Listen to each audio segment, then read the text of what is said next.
근데 폐탄저병은 훨씬 심각합니다. 이게 감기 증상처럼 시작돼요. 근데 갑자기 악화되면서 탄저병 걸렸나? 탄저병 걸릴 것 같아. 이 백신이 되게 번거로워. 5번을 맞아야 면역이 획득이 되고 731 부대가 이 탄저균을 이용해서 수천 명의 중국인한테 살포를 한 기록이 있고. 닥터 프렌즈.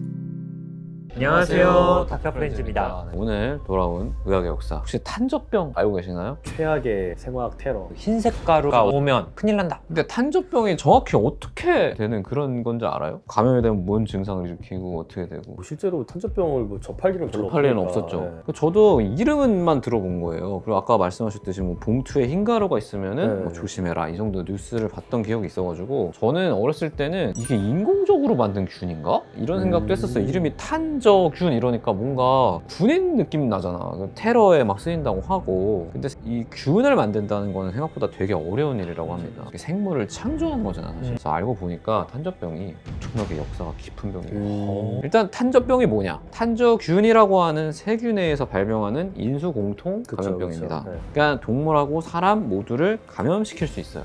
근데 아직도 이 탄저병의 병태 생리가 완전히 이해되지 않았대요. 우리가 주로 인수공통 감염병에 감염이 된다? 그럼 경로가 어떻게 돼요? 음식이나 물이나 이런 거 아니에요? 어쨌든 걸렸던 동물하고 접촉을 하거나 걔를 먹거나 이렇게 그렇죠, 생기잖아요. 당연히 탄저병도 그런 경로로 감염이 됩니다. 근데 얘가 그냥 흙에 있다가 들어와도 감염이 됩니다. 그게 진짜 무섭다고 들었어요. 그게 심지어 수십 년씩 하고, 게다가 이 감염된 동물의 가죽이나 가공된 물품에 묻어있다가 감염을 시킬 수도 있어요. 그만큼 얘가 환경적인 요소에 대해서 어느 정도의 열, 어느 정도의 추위 이런 거에 되게 저항성이 강력해가지고 그냥 흙 안에서 수십 년 동안 이렇게 생존해 있대요. 그러니까 이게 괜히 타로에 쓰인 것 같진 않죠. 이게 일으킬 수 있는 감염의 유형이 3가지가 있습니다. 첫 번째, 피부 상처를 통해서 들어오면은 피부 탄저병이 생겨요. 그리고 탄저균을 흡입하면은 폐탄저병이 생기고, 고기를 섭취하면 이제 위장관 탄저병이 생깁니다. 어디나 다 생기는 거. 어떻게 접촉하느냐에 따라. 어떻게 접촉하느냐에 따라 감염을 주로 일으키는 부위가 달라지는데 어찌됐건 감염은 생길 수 있는 그러게요. 거예요. 3가지 종류 모두 적절하게 치료하지 않으면 이제 치명적일 수 있습니다. 그러니까 그거 봤었어요. 정성 크리처에 나오는 그 균이 둥둥 떠다니다가 사람 피부에 닿으면 사람 피부 막 검게 돼가지고 네. 되는 게, 그게 탄저균에서 모티프를 좀 따왔다 이런 근데 그럴 거예요 아마. 근데 아까 이제 피부 탄저병이라고 했잖아요. 이건 상처를 통해서 들어오는 건데 이게 사실 자연적으로 발생하는 탄저병의 95% 정도입니다. 그러니까 왜냐면 보통 상처가 있을 때 딱 들어왔을 때 되는 거니까. 흙 같은 데 있으면 또 맨발로 이렇게 갔다가 또 큰일 나겠네. 발 상처 이런 그걸 내가 데 이렇게 나올 수도 흡입을 있겠다. 할 때는 뭐 흙에 있는 여기까지 올라오기 쉽지 쉽진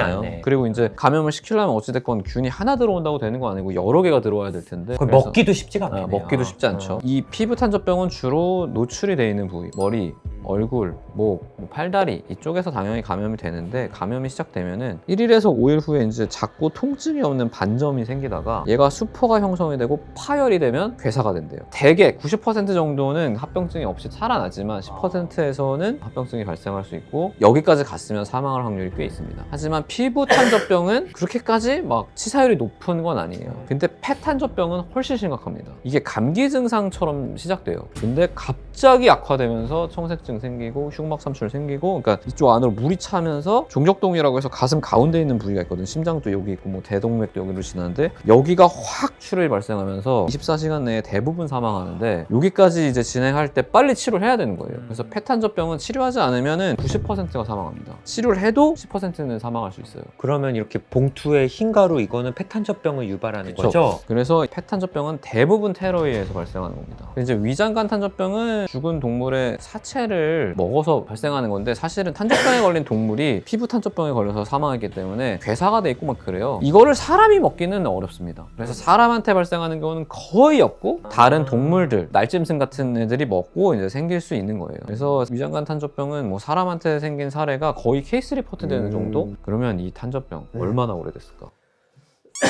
탄저병 걸렸나? 탄저병 걸린 것 같아. 폐탄저병 걸린 것 같아. 어떡해.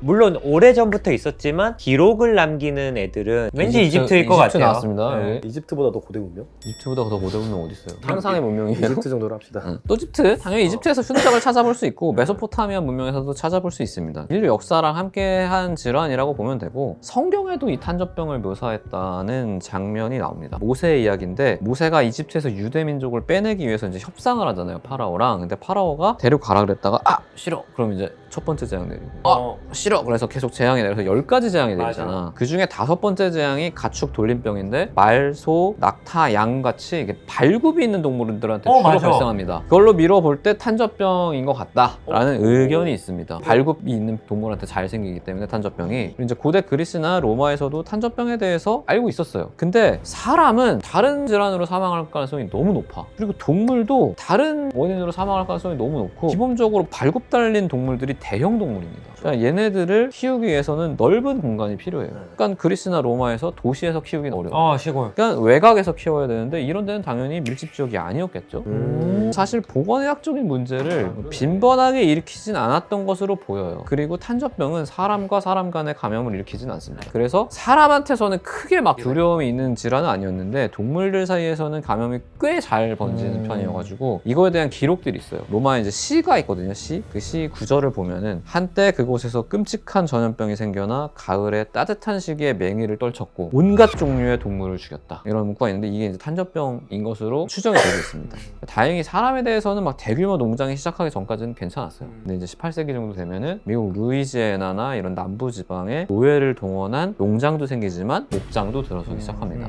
이때부터 탄저병이 드디어 보건의학적인 문제를 일으키는데, 이땐 대부분 피부 탄저병이에요. 내가 상처가 났는데 일하다가 양모를 막 이렇게 분류를 해. 근데 이 양이 걸렸었어, 탄저병에. 그러다가 이제 딱 노출이 되는 거예요. 그래서 이제 병에 걸립니다. 90%는 그래도 네, 회복을 대부분 회복하고 이제 10% 정도가 죽으니까. 그래서 이제 이런 병이 있다. 그래서 이거 보통 양모를 분류하는 사람들한테 생기니까 양모 분류자병이라고 불리자. 그래서 그렇게 부르기도 했어요, 이게. 그러다가 1800년대까지는 그냥 재수 없으면 걸려서 죽을 수도 있고, 아니면 좀 되게 아프다가 나을 수도 있고, 이런 식으로 연결이 되다가 19세기 후반에 드디어 탄저균을 확인합니다. 그리고 루이 파스테르가 최초로 백신을 개발합니다. 이 사람이 광견병 백신도 만들었지만 탄저균에 대한 백신도 만들었어요. 그래서 동물한테 사용합니다. 사람한테는 사용 안 해. 사람한테는 어찌됐건 드무니까. 그래서 지금은 계속해서 발전해가지고 소탄저균에서 추출한 거를 이제 얘를 무균으로 만들어가지고 백신을 지금 만들어서 지금은 이걸 사용하고 있거든요. 동물 대상으로는 굉장히 많이 쓰여요. 이게 왜 이렇게 동물한테 열심히 쓰냐? 사망률이 엄청 높아서 이게 19세기 러시아에서만 7만 2천 마리의 말이 죽었고, 탄저병으로 미국의 양 절반이 막 죽어나가는 일도 있고 그랬습니다. 그렇기 때문에 엄청나게 치명적인 동물 감염병이었던 거예요. 그래서 반드시 예방을 해야 됐었습니다. 근데 지금은 테러에 막 주로 쓰이기 전까지는 주로 이제 사람한테 쓴다 그러면 사람은 고위험자, 목장에서 일하고 되게 접촉이 잦은 사람한테만 썼어요. 이게 왜냐면은 다른 사람한테 감염이 안 되니까 그렇게까지 주의를 안 해도 되고, 이 백신이 되게 번거로워. 5번을 맞아야 면역이 획득이 되고 매년 갱신해야 됩니다. 그러니까 사실은 우리 같은 일반인이 맞기에는 너무 번거로운 거예요. 근데 어찌됐건 여기까지만 보면은 이미 해결이 됐잖아, 사실. 근데 못된 생각을 하는 사람들이 있어. 그냥 두었으면 되는데 전쟁 무기화 하려고 하는 거죠.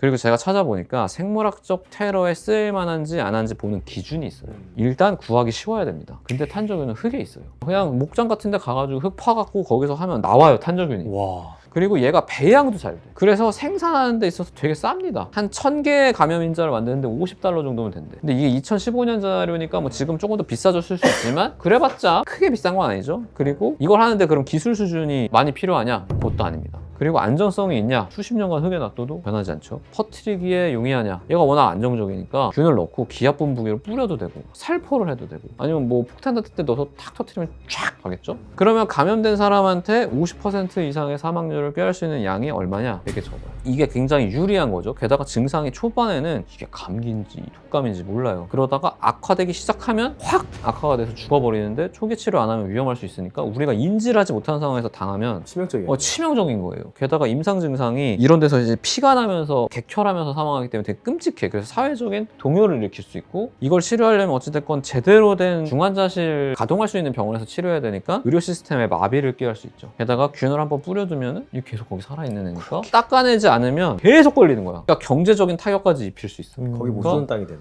이렇게만 보면은 엄청나게 유용한 균이에요. 생물학 테러를 할 때. 도시 한번 살포해버리면 끝나네, 도시가. 그냥 도시가 이렇게 되는 거네. 거야. 공식적인 기록을 보면은 731 부대가 이 탄저균을 이용해서 수천 명의 중국인한테 살포를 한 기록이 있고, 그래서 굉장히 많은 사람이 사망했다는 기록이 있습니다. 이거 외에 2차 세계대전에 쓰였다는 기록은 없어요. 나치 독일도 개발하려고 했고 뭐 여기저기서 개발하려고 했는데 실제로 이거를 사용한 거는 731 부대였어. 그리고 이제 미국이 승전 하면서 731 부대의 기록을 획득했죠. 이거를 미국에서 그대로 가져다가 탄저균 실험을 이어나갑니다. 근데 하다 보니까 이거 우리만 가지고 있으면 좋은데 기술이 너무 쉬워. 그리고 탄저균을 지금 무기화하면서 치사율이 더 올라갔거든요. 자연 탄저균보다. 이거를 만약에 우리만 사용하는 게 아니고 상대가 사용하면 어떡하지? 그래서 1969년에 일단 프로젝트를 중단합니다. 그리고 1972년에 전 세계적으로 생물학 무기 우리 만들지 말자. 이런 선포를 해요. 근데 당시 냉전 상태였죠. 쉽게 좋겠어? 아니 내가 소련이어도 미국이 저런 말 하면 믿겠어요? 진짜 이거 만들면 안 돼. 약속해 국제 협약해. 듣겠어? 그래서 실제로 구소련이 무너진 후에 탄저균 연구가 진행되었다는 것을 여기저기 연구에서 확인할 수 있었습니다. 심지어 구소련은 피해 사례도 있어. 1979년에 구소련에 이제 스베르들롭스크라는 지역이 있는데 여기서 이제 무기화된 탄저균을 연구하고 있었어. 근데 이게 실수로 방출이 된 거예요. 77명이 노출됐고 68명이 사망합니다. 여기서. 와, 엄청 많이 죽었네. 근데 이때 방출된 탄저균이 계속 그 지역에 남아가지고 이후로 지속적인 감염을 일으켰는데 이거에 대해서는 기록을 남기지 않았어요. 그냥 동네에 전래되는 어떤 이야기처럼 내려오는 것을 구소련이 무너진 이후에 이제 서방 세계에 가서 확인한 게 있습니다. 그리고 1993년에는 옴질리교, 사이비종교 얘네들이 도쿄에서 탄저균을 방출합니다. 근데 이게 무기화된 탄저균이 아니에요. 그냥 지들이 어디서 구해갖고 했나 봐. 근데 무기화돼 있지 않으면 그렇게까지 치사율이 높아지진 않고 그리고 얘네가 살포했던 방식을 잘 보면은 멍청하게 했어. 어떻게 사람한테 이렇게 막 닿게 한 게 아니고 바닥에 깔리는 방식을 사용해가지고 이때 그냥 그 지역을 소독하는 걸로 끝나고 아무도 죽지 않았어요. 다행이다. 그러면 뭐 다행히. 도시 사람들이 맨발로 다니거나 뭐 그런 거 바닥을 이렇게 아니니까. 만지면서 다니지 않으니까. 그리고 2001년에 이제 우리가 기억하는 미국에서 편지로 탄저균이 배달되어서 11명을 감염시키는 사건이 있었죠. 이때는 팍 퍼지면서 하니까 누가 봐도 내가 뭐 이상한 거 당한 거 같잖아. 이 사람들이 그래서 빨리 신고를 했고 여기 이제 탄저균이 남아있으니까 그거를 CDC에서 이거 탄저균이다. 이 사람들 탄저균에 감염됐다. 그래서 바로 치료를 들어갔기 때문에 여기서 더 악화되거나 한 사람들은 없었고 살았어요. 심각한 합병증을 앓은 사람은 있지만 아무도 죽지는 않았습니다. 다행이다. 그렇지만 여전히 탄저균, 무기화된 탄저균이 어딘가에는 계속 있을 거고 있겠지. 그것들이 갑자기 턱 오면은 우리가 재빠르게 어떤 대처를 하지 않는 한 굉장히 위험할 수 있고 그 다음에 얘는 한번 어딘가에 살포가 되면은 이거를 다 소독하기 전에는 얘가 죽질 않으니까 대단한 피해를 일으킬 수 있습니다. 그래서 이제 제가 여기서 분명히 말씀드리는데 혹시 관계자분 계시면은 지금이라도 마음 고쳐드시고 그러니까. 당했어 이미. 이러면 안 되는 거예요. 왜냐면 파스테르 박사님이 다 백신 만들어가지고 그러니까. 동물들한테서 이거 다 백신하고 하는데 이게 이렇게 됐잖아. 그래서 이 일 때문에 지금 미군은 탄저균 백신을 맞습니다. 특히 작전 지역으로 나가야 된다? 무조건 맞아요. 왜냐면은 워낙 테러가 많으니까. 하여튼 뭐 오늘도 이렇게 의학의 역사 저희가 한번 다뤄봤고요. 다음엔 더 재밌고 유익한 역사로 찾아뵙도록 하겠습니다. 예, 감사합니다. 감사합니다.